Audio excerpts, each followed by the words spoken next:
नमस्कार जय जगन्नाथ। आज मु गोटे सुंदर विषय वस्तु नहीं कि आसी जे पितामाता सेवा आम करवा कहीं पितामाता सेवा कले कौन मिल आम कहीं करवा पितामाता सेवा।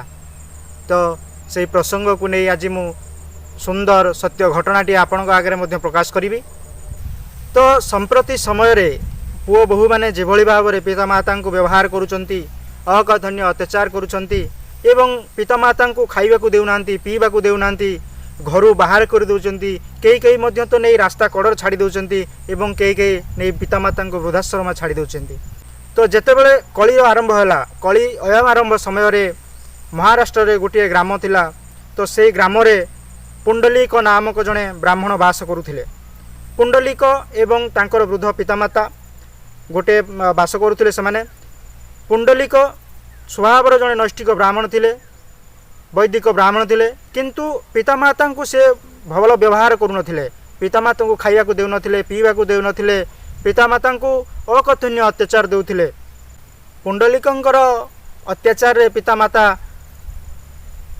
व्यतिव्यस्त हो पड़ुथिले। तो पितामाता दिने चिंता कले, वृद्ध दंपति दिने चिंता कले जे जदि पुत्र को आमे विवाह कर दिया जाए ताहले पुत्रर व्यवहार रे हुए तो आम प्रति किसी परिवर्तन आसब व्यवहार रे। तो से भाई चिंता करी पितामाता वृद्ध दंपति पुत्र पुंडलिक को बाहागर करदेले। बाहागर पर पितामाता जो भाव आशा करथिले पुत्र ठारू कि पुत्र विवाह कला पर आम प्रति तार व्यवहार टिके भल हम, किंतु पुत्र से भाव में कौन परिवर्तन देखादेला ना पुंडलिक ठारे। पुंडलिक बाहागर पर अत्यधिक आहुरी माने पुंडलिक पितामाता को अकथनीय अत्याचार कले, व्यवहार खराब कले, बहुत प्रकार तांको कष्ट जंत्रणा देले।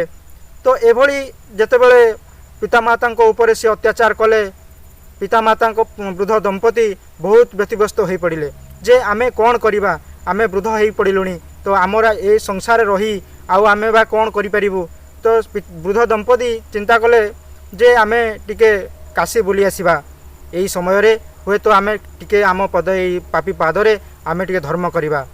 तो यह भावी वृद्ध दंपति पुंडलिक को कहले जे पुत्र पुंडलिक, ए पुंडलिक आमे टिके काशी बुली आसबू, आमको टिके काशी बुले आण। पुत्र पुंडलिक कहले ठीक अच्छी मु तुमको काशी बुले आनिबे। तो ता परदिन जेतेबेले से काशी अभिमुखे यात्रा आरंभ कले सेतेबेले पुंडलिक स्त्री सी गोटे अजब प्रकृतिर स्त्री लोक थिले, महिला थिले कि से कहले स्वामी मु मध्य आपन संगे जीवी एवं से कहले मु आपन कांधरे बसिकी जीवी, मते कांधरे बसाओ। एवं पुंडलिक मध्य तांको स्त्री को कांधरे बसाइले एवं निज जन्म कला पितामाता को गोटे वस्त्र रे गोटे गामुछारे बेकरे पकई टाणी टाणी काशी अभिमुखे बाहरिले। काशीर अनति दूर रे माने काशी पहुँचवा अल्प थाए, अल्प दूर रे से माने संध्या ही आसुए। से माने भाविले जे आमे एठी आज विश्राम करिबा। पाखरे देखिले गोटे आश्रम अच्छी, से आश्रम रे आज राति कटाई सकाळे आमे काशी अभिमुखे बाहरिबा। तो जेतेबेले से आश्रम रे से संध्या बेले पहुँचले एवं सेटारे विश्राम नेले।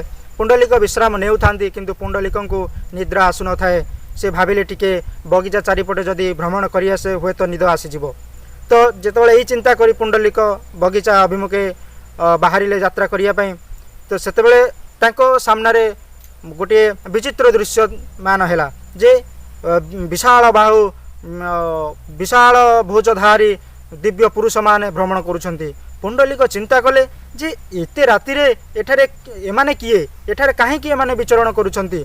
तो से भाभी से आउ किछि बाट आगु गले, आगरे देखिले जे तीन जण नारी सेठारे भ्रमण करुछंती। जणे पोछा मारी दउची, आउ जणे ओळई दउची, आउ जणे से ओळुइथिबा अळिया को नै आवर्जना कुंडरे पकाउची।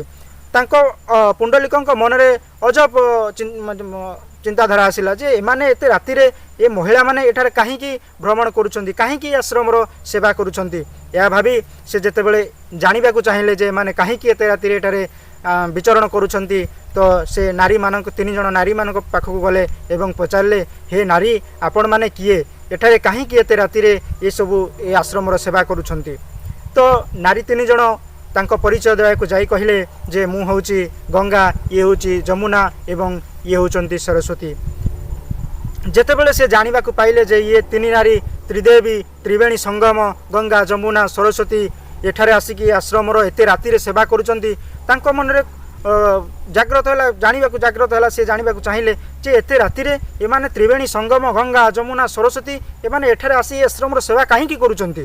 ତ ଯେତେବେଳେ ଏ କଥା ତାଙ୍କୁ ପଚାରିଲେ, ତିନି ଜଣ ନାରୀଙ୍କୁ ଯେତେବେଳେ ପୁଣ୍ଡଲିକ ପଚାରିଲେ, ସେ ଗଙ୍ଗା ଯମୁନା ସରସ୍ୱତୀ ଉତ୍ତର ଦେବାକୁ ଯାଇ କହିଲେ ଯେ ଆମଠାରେ ଯେ ସାରା ବିଶ୍ୱ ବ୍ରହ୍ମାଣ୍ଡ ଏ ଜଗତ ଯେଉଁ ପାପ ଧୌତ କରି ଯାଉଛି, ଆମେ ସେହି ପାପକୁ କ୍ଷୟ କରିବା ପାଇଁ, ସେହି ପାପକୁ ଧୌତ କରିବା ପାଇଁ ଏ କୁକୁଟ ସ୍ୱାମୀଙ୍କ ଆଶ୍ରମରେ ଆମେ ଆସି ସେବା କରୁଛୁ। ଆଉ ଏ ସେବା କରିବା ଦ୍ୱାରା, ଏ ଆଶ୍ରମର ସେବା କରିବା ଦ୍ୱାରା ଆମର ପାପ କ୍ଷୟ ହେଉଛି। ତ ପୁଣ୍ଡଲିକ ଚିନ୍ତା କଲେ ଏ କୁକୁଟ ସ୍ୱାମୀ କିଏ, କୁକୁଟ ସ୍ୱାମୀ କିଏ। ତ ଏ ଯେତେବେଳେ କୁକୁଟ ସ୍ୱାମୀଙ୍କ ବିଷୟରେ ଜାଣିବାକୁ ଚାହିଁଲେ ଏବଂ ଆଉ କିଛି ବାଟ ଆଗକୁ ଗଲେ, ସେଠାରେ ଦେଖିଲେ କୁକୁଟ ସ୍ୱାମୀଙ୍କ ଆଶ୍ରମ ଭିତରେ ବାହାରେ ବସିଛନ୍ତି କୁକୁଟ ସ୍ୱାମୀ, ଧ୍ୟାନମଗ୍ନ ଅଛନ୍ତି ଏବଂ ଯାଇକି ନିଜର ପରିଚୟ ଦେଇ କୁକୁଟ ସ୍ୱାମୀଙ୍କୁ ପ୍ରଣିପାତ କଲେ, ନମସ୍କାର କଲେ ଏବଂ ପରିଚୟ ଦେଲେ ଯେ ହେ ତପସ୍ୱୀ, ହେ ମହାରାଜ, ମୁଁ ହେଉଛି ପୁଣ୍ଡଲିକ। ଆଉ ଏଇ ଆଶ୍ରମରେ ତ୍ରିବେଣୀ ସଙ୍ଗମ ଗଙ୍ଗା ଯମୁନା ସରସ୍ୱତୀ ଦେବଲୋକର ଦେବତାମାନେ ଆସି କାହିଁକି ସେବା କରୁଛନ୍ତି, କ'ଣ ପାଇଁ ଆପଣ କେଉଁ ମନ୍ତ୍ର, କେଉଁ ତନ୍ତ୍ର, କେଉଁ ଯନ୍ତ୍ର, କେଉଁ ସାଧନା କରୁଛନ୍ତି, କେଉଁ ଦେବତାଙ୍କ ସାଧନା କରୁଛନ୍ତି ଯେ ଆପଣଙ୍କ ସେବା ତ୍ରିଦେବ ତ୍ରିଲୋକର ଦେବତାମାନେ ତ୍ରିବେଣୀ ସଙ୍ଗମ ଗଙ୍ଗା ଯମୁନା ସରସ୍ୱତୀ ଆସିକି ଆପଣଙ୍କ ଆଶ୍ରମର ସେବା କରୁଛନ୍ତି। ତ ଯେତେବେଳେ ଏଇ କଥା ପଚାରିଛନ୍ତି ପୁଣ୍ଡଲିକ କୁକୁଟ ସ୍ୱାମୀଙ୍କୁ, କୁକୁଟ ସ୍ୱାମୀ କହିଲେ ତୁମେ ଯଦି ଏହାର ଉତ୍ତର ଜାଣିବାକୁ ଚାହୁଁଛ ତାହେଲେ ସେ ଘର ଭିତରୁ ଟିକେ ବୁଲି ଆସ। ଯେତେବେଳେ କୁକୁଟ ସ୍ୱାମୀ ଏପରି କହିଲେ, ତ ତାପରେ ପୁଣ୍ଡଲିକ ସେ ଘର ଭିତରକୁ ଯାଇ ଦେଖିଲେ ଯେ ଦୁଇ ଜଣ ବୃଦ୍ଧ ଦମ୍ପତି ଶୟନ କରୁଛନ୍ତି। ତ ଏହା ଦେଖି ପୁଣ୍ଡଲିକ ବାହାରି ଆସିଲେ ଏବଂ କୁକୁଟ ସ୍ୱାମୀଙ୍କୁ ପଚାରିଲେ ଯେ ସ୍ୱାମୀ, ଏଠାରେ ତ ଦୁଇ ଜଣ ବୃଦ୍ଧ ଦମ୍ପତି ଶୟନ କରୁଛନ୍ତି, ତାହେଲେ ମୁଁ ଜାଣିବାକୁ ଚାହେଁ ଯେ ଆଶ୍ରମକୁ କାହିଁକି ଦେବଲୋକର ଦେବତାମାନେ ଏବଂ ତ୍ରିବେଣୀ ସଙ୍ଗମ ଗଙ୍ଗା ଯମୁନା ସରସ୍ୱତୀ ସେବା କରିବାକୁ ଆସୁଛନ୍ତି। ତ ଏହାର ଉତ୍ତରରେ କୁକୁଟ ସ୍ୱାମୀ କହିଲେ ସେ ବୃଦ୍ଧ ଦମ୍ପତି ନୁହନ୍ତି, ସିଏ ମୋର ପିତାମାତା। ମୁଁ ଅହର୍ରାତି ଅହର୍ନିଶି ଦିବାନିଶି ମୁହୁର୍ମୁହୁ ମୋ ପିତାମାତାଙ୍କର ସେବା କରୁଛି। ପିତାମାତାଙ୍କର ବୃଦ୍ଧ ସମୟରେ ଯେଉଁ କଷ୍ଟ ଯନ୍ତ୍ରଣା ଦୁଃଖ ମୁଁ ସେବା ମାଧ୍ୟମରେ ତାଙ୍କୁ କିଛି ଲାଘବ କରୁଛି। ସେଥିପାଇଁ ଭଗବାନ ଦେବଲୋକର ଦେବତାମାନେ ତ୍ରିବେଣୀ ସଙ୍ଗମ ଗଙ୍ଗା ଯମୁନା ସରସ୍ୱତୀ ମୋ ଉପରେ ସନ୍ତୁଷ୍ଟ ହୋଇ ମୋ ଆଶ୍ରମରେ ସେବା କରୁଛନ୍ତି। ଯେତେବେଳେ ଏ କଥା କୁକୁଟ ସ୍ୱାମୀଙ୍କ ଠାରୁ ପୁଣ୍ଡଲିକ ଶୁଣିଲେ, ତାଙ୍କ ଦୁଇ ନୟନରୁ ଅଶ୍ରୁଧାର ବହି ଯାଉଥାଏ, ତାଙ୍କ ବକ୍ଷସ୍ଥଳ ସିକ୍ତ ହୋଇଯାଉଥାଏ। ପୁଣ୍ଡଲିକ ନିଜକୁ ଧିକ୍କାର କରୁଥାନ୍ତି ଯେ ମୁଁ ଏଭଳି ଜଣେ ପୁତ୍ର ଯେ ପିତାମାତାଙ୍କୁ କେତେ କଷ୍ଟ ଦେଇଛି, କେତେ ଯନ୍ତ୍ରଣା ଦେଇଛି, କେତେ ଦୁଃଖ ଦେଇଛି। ତ ଏଭଳି ଯେତେବେଳେ ତାଙ୍କ ମନ ବିଚଳିତ ହେଲା ଏବଂ ସେଇଠାରୁ ହିଁ ପୁଣ୍ଡଲିକ ସିଧା ବାହାରି ଆସିଲେ, ପିତାମାତାଙ୍କୁ ଧରି ନିଜ ସ୍ତ୍ରୀକୁ ଧରି ନିଜ ଗ୍ରାମକୁ ନିଜ ଘରକୁ ଫେରି ଆସିଲେ ଏବଂ ସେ ସେହି ଦିନଠାରୁ ସଂକଳ୍ପ କଲେ ଯେ ମୁଁ ବଞ୍ଚିଥିଲା ପର୍ଯ୍ୟନ୍ତ ପିତାମାତାଙ୍କର ସେବା କରିବି, ପିତାମାତାଙ୍କୁ ଖୁସିରେ ରଖିବି, କେବେ ବି ପିତାମାତାଙ୍କୁ ଦୁଃଖ ଦେବି ନାହିଁ। ତ ସେ ଯେତେବେଳେ ନିଜ ଗ୍ରାମକୁ ନିଜ ଘରକୁ ଫେରି ଆସିଲେ ଏବଂ ତା ପରଦିନ ଠାରୁ ହିଁ ପୁଣ୍ଡଲିକ ପିତାମାତାଙ୍କର ସେବା କରିବା ଆରମ୍ଭ କରିଦେଲେ। ନିଜ ସ୍ତ୍ରୀଙ୍କ ସହିତ ପିତାମାତାଙ୍କର ସେବା ଆରମ୍ଭ କରିଦେଲେ। ଦିବାନିଶି ଅହର ରାତ୍ରି ଦିବାନିଶି ପିତାମାତାଙ୍କର ସେବା କଲେ ଏବଂ ଏହି ସେବା ଏବଂ ତାଙ୍କର ଭକ୍ତି ଏଭଳି ଭାବରେ ବ୍ୟାପିଗଲା ସାରା ପ୍ରଦେଶରେ, ସାରା ଗାଁରେ ଯେ ଏହି କଥା ଦ୍ୱାରିକାରେ ପହଞ୍ଚିଲା। ଦ୍ୱାରିକାଧୀଶ ଶ୍ରୀକୃଷ୍ଣଙ୍କ କାନରେ ପଡ଼ିଲା ଏବଂ ଶ୍ରୀକୃଷ୍ଣଙ୍କ କାନରେ ଯେତେବେଳେ ପଡ଼ିଲା, ଶ୍ରୀକୃଷ୍ଣ ଚିନ୍ତା କଲେ ଯେ ଏଭଳି ଜଣେ ଭକ୍ତ ଅଛି ଯିଏକି ନିଜ ପିତାମାତାଙ୍କୁ ଦିନ ରାତି ମୁହୁର୍ମୁହୁ ସେବା କରି ଚାଲିଛି। ତ ତାଙ୍କ ମନରେ ଉତ୍କଣ୍ଠା ଜାଗ୍ରତ ହେଲା ସେ ଭକ୍ତକୁ ଦେଖିବା ପାଇଁ। ସେ ଯେତେବେଳେ ଉତ୍କଣ୍ଠା ଜାଗ୍ରତ ହେଲା ଶ୍ରୀକୃଷ୍ଣଙ୍କ ମନରେ, ଦ୍ୱାରିକାଧୀଶ ଶ୍ରୀକୃଷ୍ଣଙ୍କ ମନରେ, ସିଏ ମହାରାଷ୍ଟ୍ରର ସେହି ଗ୍ରାମ ଅଭିମୁଖେ ଯାତ୍ରା କଲେ ଯେଉଁଠାରେ ପୁଣ୍ଡଲିକଙ୍କ ଗ୍ରାମ। ତ ସେ ଯେତେବେଳେ ଆସିକି ପୁଣ୍ଡଲିକଙ୍କ ଗ୍ରାମରେ ପହଞ୍ଚିଲେ ଏବଂ କିଛି ଲୋକଙ୍କୁ ପଚାରିଲା ଯେ ଏ ପୁଣ୍ଡଲିକ ଭକ୍ତ ପୁଣ୍ଡଲିକଙ୍କ ଘର କେଉଁଠାରେ। ସେମାନେ ଯେତେବେଳେ ପୁଣ୍ଡଲିକଙ୍କ ଘର ରାସ୍ତା ଦେଖାଇଦେଲେ, ସେ ଆସି ପୁଣ୍ଡଲିକଙ୍କ ଘର ସାମ୍ନାରେ ଛିଡ଼ା ହୋଇ ଡାକିଲେ, ହେ ଭକ୍ତ ପୁଣ୍ଡଲିକ, ତୁମେ ଟିକେ ବାହାରକୁ ଆସ, ମୁଁ ତୁମକୁ ଦର୍ଶନ କରି ଚାଲିଯିବି। ପୁଣ୍ଡଲିକ ସେତେବେଳେ ନିଜ ପିତାମାତାଙ୍କ ସେବା କରୁଥାନ୍ତି। ପିତାମାତା ଶୋଇଛନ୍ତି, ପୁଣ୍ଡଲିକ ନିଜ ପିତାମାତାଙ୍କ ଗୋଡ଼ ପାଖରେ ବସି ଗୋଡ଼ ଚିପି ଦେଉଥାନ୍ତି, ପିତାମାତାଙ୍କର ସେବା କରୁଥାନ୍ତି।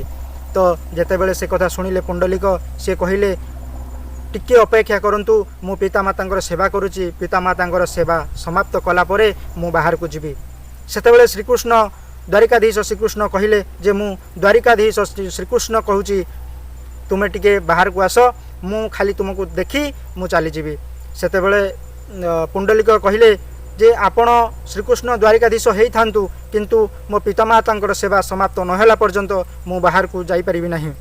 तो एति कही पुंडलिक सेटारे तांको घर भितर थिबा गोटे ईटा को बाहर को फोपाड़ी देले एवं कहले आपण ए ईटा ऊपर छिड़ा ही थांतु, मु पितामाता सेवा समाप्त होला परे मु बाहर को जीवी। एवं किछि समय पर तांको अनुसरण करी रुक्मणी पछे पछे आसुचंती श्रीकृष्ण पछरे एवं पहुँचिले श्रीकृष्ण पाखरे रुक्मणी कहले हे स्वामी हे द्वारिकाधीश आपण एठी अगणार छिड़ा होती एभली भाव में छिड़ा होती सामान्य जड़े भक्त को देखा करने चलतु आम फेरी जा। श्रीकृष्ण उत्तर कहले ना मु एते बाटरू आसी माने ए भक्त को निश्चय देखा करी जीवी। निज पितामाता सेवा समाप्त करी पुंडलिक जेतेबेले बाहर को आसिले देखिले द्वारिकाधीश श्रीकृष्ण छिड़ा होती। पुंडलिक आखिरु अश्रु बही जाउथाए एवं भगवान श्रीकृष्ण पाद तले जाई नतमस्तक हेले साष्टांग प्रणिपात कले कहले प्रभु मते क्षमा कर दियंतु, मते क्षमा कर दियंतु। ए कथा जेतेबेले रुक्मणी शुणिले रुक्मणी कहले जदि तुमे श्रीकृष्ण को जदि तुमे द्वारिकाधीश को एते भल पाउच तेबे सेतेबेले श्रीकृष्ण एठारे ए खरारे दंडायमान होइचंती आपण को डाकुचंती आपणकर मुख दर्शन मात्र टिके करी चली जाइथिबे चली जिबे बोली कहउतिले किंतु आपण आसुनथिले काहेकि। सेतेबेले पुंडलिक कहले जो पितामाता सेवा करने द्वारा जो पितामाता भक्ति करने द्वारा स्वयं भगवान श्रीकृष्ण द्वारिकाधीश मो घर सामना को आसचंती मो अगणा को आसचंती तांको सेवा समाप्त न करी मु किभली भावे अधा सेवा करी बाहर को आसी थांती। सेतेबेले श्रीकृष्ण कहले भक्त पुंडलिक मु तुमर सेवार संतुष्ट, तुमर पितामाता सेवार संतुष्ट, तुम भक्तिर संतुष्ट, तुमे मते कौन बर मागुछ माग। जेतेबेले पुंडलिक बर मागिले तांको निज स्वार्थ रे किछि बर मागी नाहंती, से जगत कल्याण पाई जगतर मंगल पाई एक बर मागिले कहले हे प्रभु हे द्वारिकाधीश श्रीकृष्ण मते एतिकी बर दियंतु जे आपण किभली भाबरे मोर एई अगणारे ही जुग जुग कली जुग शेष पर्यंत एइठारे ही दंडायमान हो रहिबे, एइठारे ही एई ईटा ऊपर ही छिड़ा हो रहिबे एवं एइठारे अवस्थित हेबे, एइठारे पूजा पाइबे।